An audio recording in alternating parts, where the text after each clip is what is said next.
मुकेश सिंह। बानी हम दुख में चल होने ऊख में, बानी हम दुख में चल होने ऊख में,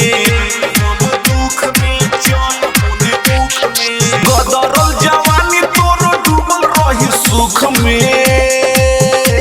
अरे चल रे, बानी हम दुख में चल होने ऊख में,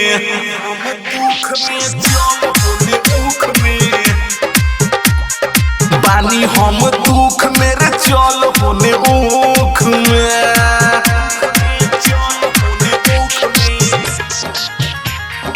बानी हम दुख में चल होने ऊख में। नेहा रिकॉर्डिंग स्टूडियो चकिया।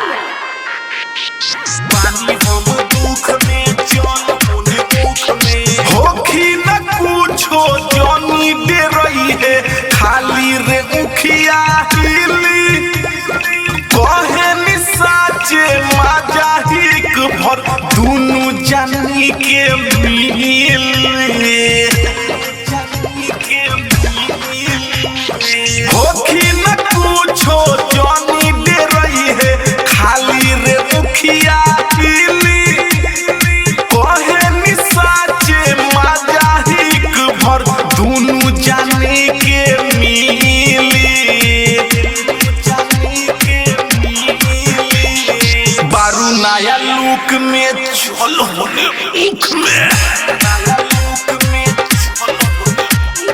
बानी हम दुख में चल होने ऊख में,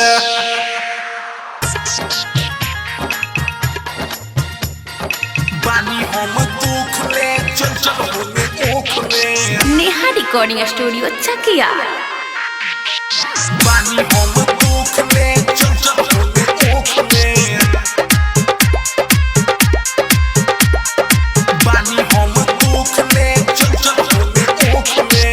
रजनी धोखा मिली न मौका, ऐसे न जीवा जारा करे नि होरा दुख बुझ न थोरा, कुंवर पत हमर उतार,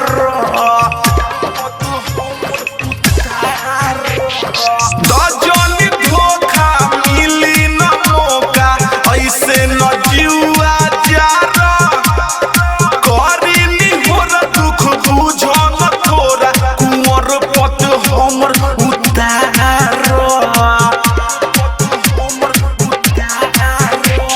सुरेश दीवाना जियतावे तोरा हुक में, बानी हम